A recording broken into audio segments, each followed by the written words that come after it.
in molte parti durante la sua gestione. Non dimentico che l'università è stata spostata fuori dalla città proprio attraverso delle conferenze di servizi a cui lui ha partecipato. Non me ne tolgo perché da universitario mi piace avere gli spazi ampi, ma non so come si, diciamo così, coniuga questo con la prospettiva che Abramo afferma attualmente di ripopolare la città attraverso nuove facoltà al centro della città. Non dimentico che la stazione di Germaneto è stata adottata nel 97, quando lui mi pare fosse sindaco della città, nel mentre si programmava uno sviluppo e una ristrutturazione della stazione di Catanzaro Sala. Allora, il futuro, se questi sono i presupposti, ci vedrà forse uno sviluppo serio al centro della città? Sergio Abramo, hai ripensato, hai rimeditato alle prospettive che hai affermato amministrativamente quando eri sindaco di Catanzaro, oppure, diciamo così, sono delle affermazioni di mero principio? Non voglio fermarmi su altre cose che ho sentito che mi paiono non sempre rispondenti al vero. Mi pare, per esempio, che la MC sia stata ricapitalizzata in tempo passato mettendo nel patrimonio della società dei ruteri in maniera tale da poter aumentare. I colleghi sindacali qualche volta affermano, ma sono responsabilità loro, ma affermano che i bilanci delle municipalizzate non sono rispondenti al vero. Io non so quanto sia fondata, ma lo dicono loro, e quindi vorrei magari che su questo qualche punto di Grazie. Se proprio non si può avere sulle ragioni per le quali Michele Traversi ha lasciato, almeno sull'amministrazione precedente. Grazie. Altre due, poi pubblicità e rispondiamo a tutti, quindi volete che vi do i tempi? Dopo la pubblicità. Tipo 3 minuti, 4 minuti a testa, ok? Dai la penna. Sì, questa? La penna. Sì. Allora, pronto? Pronto? Buonasera signora, prego, da dove chiama? Buonasera, io sono la signora Maria di Catanzaro, Aranceto. Prego, allora, volevo fare tanti saluti al sindaco Sergio Abramo e vi volevo dire che sindaci come a lui che si sono potuti avvicinare alla cittadina non ce ne sono stati, come il sindaco Olivo e il sindaco Traversa, mai visti nei quartieri. Il sindaco Sergio Abramo è stato l'unico che si è avvicinato ai quartieri e mi auguro... Pronto? Sì signora, la sento, sì. E mi auguro che salendo il sindaco Sergio Abramo si riavvicina di nuovo ai quartieri, perché i quartieri Aranceto e come tutti gli altri quartieri sono stati abbandonati, non si è visto nessuno. Grazie. Solo nel centro di Catanzaro. Grazie, pronto? Un'altra. Pronto? Pronto? Buonasera. Salve Lino, sono Rita Scarpone. Ciao Rita, prego. Io volevo porre una domanda ad entrambi i candidati, siccome tu ti ricordi dei venerdì falso hai dato la splendida opportunità di gridare il disagio giovanile. Io volevo chiedere delle misure concrete che entrambi potrebbero portare a termine per in un certo senso garantire l'esistenza di una città per i giovani e innanzitutto come riusciranno a rappresentare i nostri interessi. Abbiamo bisogno di risposte concrete. Vale per tutte e due.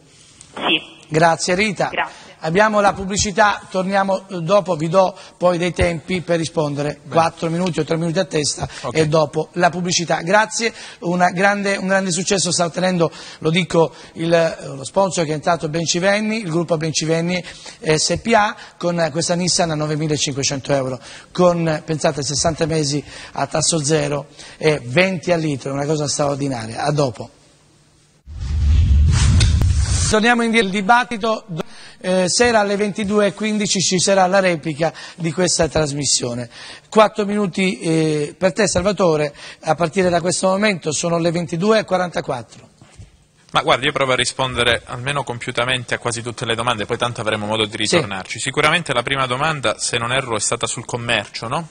Quindi la questione dei centri commerciali mi sembra una questione fondante, perché io ritengo che ci sia stato uno sviluppo che anche, diciamo, proprio a livello sociale, quello dei centri commerciali, ha causato un danno alla città. Io dico sempre che sostanzialmente in questa città molto spesso i cittadini hanno manifestato l'assenza di un luogo, no, di aggregazione, cioè c'è stato uno svuotamento, diciamo, di altri contenitori, e quindi noi dobbiamo assicurare in questo momento appunto che riusciamo a valorizzare il commercio sia nel centro storico sia nella zona di Lido, che naturalmente è sostanzialmente reso più difficile dall'esistenza dei centri commerciali, e questo lo faremo naturalmente attraverso sicuramente un grande confronto sul piano della mobilità, sul modo di come fare marketing, certamente piani di iniziative culturali specifici, dovremmo avere la capacità, ecco anche prima è un punto che non ho citato all'interno del centro storico, creare la rete finalmente tra le istituzioni culturali, no? Istituzioni culturali ognuna della quale vive di luce propria, no? Che non si confronta con le altre, perché anche questo significa rivalorizzare la presenza del centro storico e poi riempire i contenitori, penso all'ospedale militare, adesso si crea il grande problema poi di tutta la ricognizione, che è un altro punto fondamentale, la ricognizione degli immobili pubblici, no? Perché anche questa Catanzaro non la ha e dobbiamo subito procedere per capire appunto come riempire tanti contenitori disponibili. Certo, tutto a favore naturalmente poi piani di incentivi per la residenzialità che possano aiutare appunto chiaramente aiutano il commercio come elemento immediato, perché aiutano a riempire di persone il centro storico. Per quanto riguarda il lavoro, giovani e lavoro mi sembra la domanda fondante. Io penso però che non è che non se ne sia parlato, credo che sia io che abbiamo un po' discusso già all'inizio di alcune questioni. Noi dovremmo ripartire da dove? Ma sicuramente dal lavoro, sapendo però che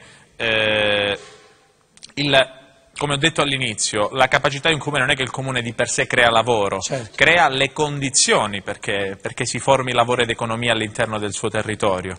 Quindi sostanzialmente probabilmente può aiutare, questo sì, ci sono degli strumenti, ecco, ad aiutare a produrre economia attraverso sicuramente una serie di strumenti. Io ho parlato di un sacco di iniziative, credo che l'abbia citata anche Abramo prima, iniziative che sfruttano fondi comunitari, significa migliorare le potenzialità economiche del territorio, significa aiutare sicuramente gli incentivi alle imprese e alla creazione di nuove imprese, no? Ci sono stati timidi tentativi, e questo però non può non passare, ecco, io questo lo dico, dall'idea di concertazione forte che si deve avere tra le parti nel costruire una città. Anche prima si parlava di università, ma un'università non può non costruire un piano, diciamo, di sviluppo che si confronti con l'imprenditoria, col mondo del commercio. C'è anche l'università, il suo sviluppo deve essere, forse in questo c'è stato un po' di ritardo all'interno della città di Catanzaro, deve essere uno sviluppo che si relaziona con le potenzialità e con le attività economiche del territorio. Anche questo non bisogna mai creare Francesco da Gaiano, campo di calcio. Sì, sul campo di calcio, io penso che occorrerà procedere a un grande, ecco, io penso si riferisse al Verdoliva nello specifico, no? Penso, se non erro. Sì.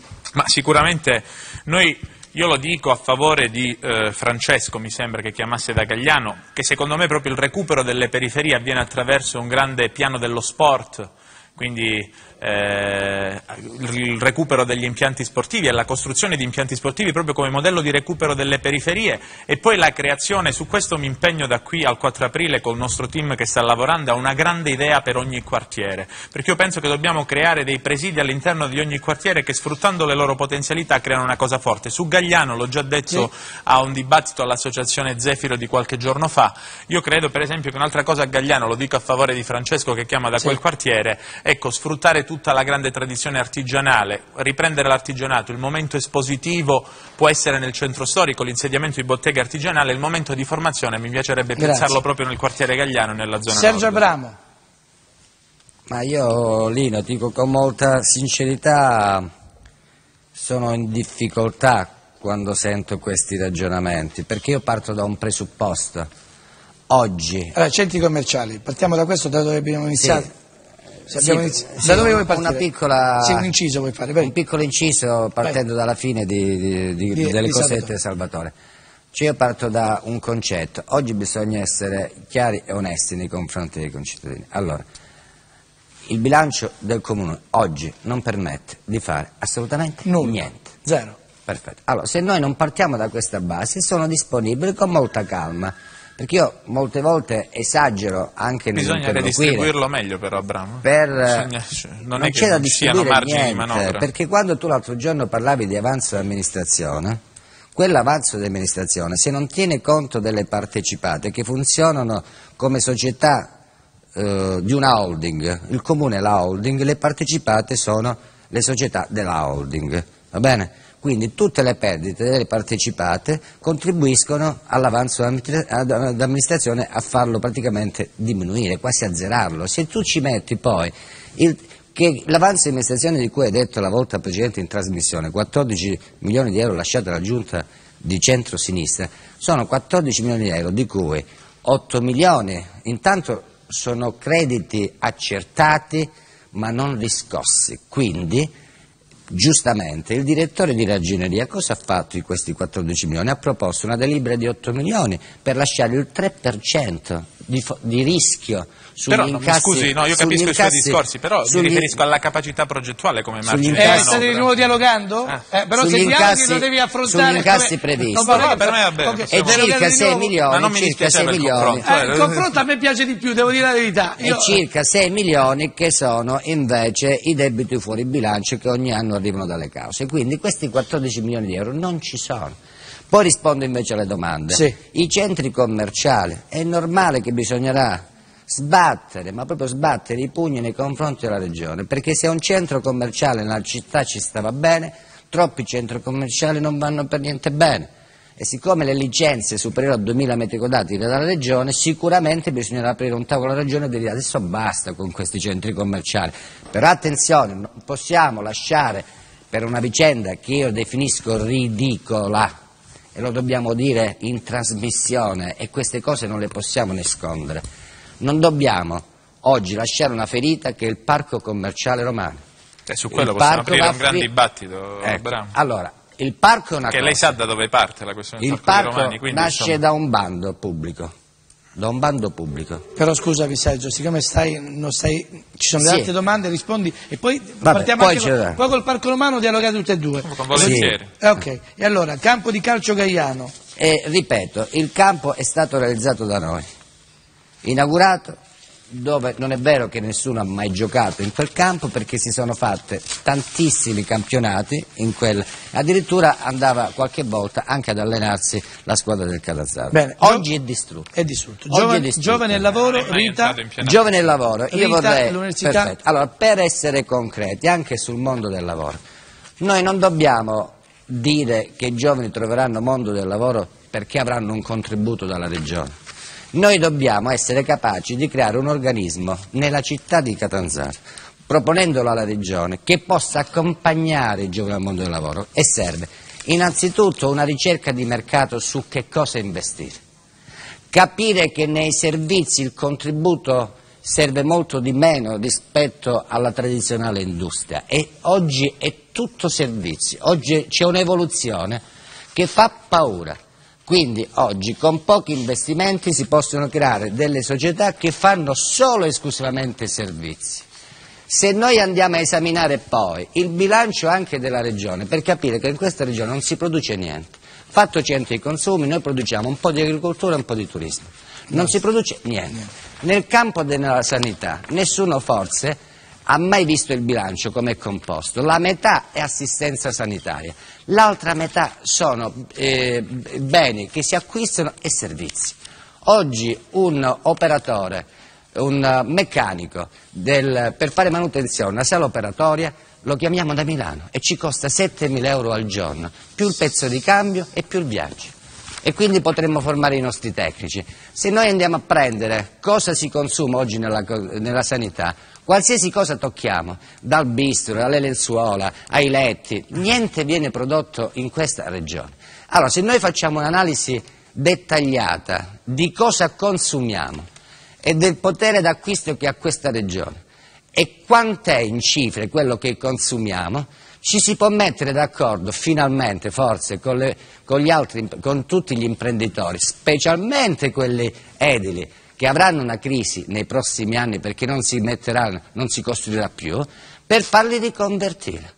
Poi è normale che quando io parlo di lavoro parlo di tutti i giovani, è normale che non preferisco che lo abbiano i giovani o i nomadi, però attenzione, che se non diamo lavoro ai nomadi è il cane che si morde la coda.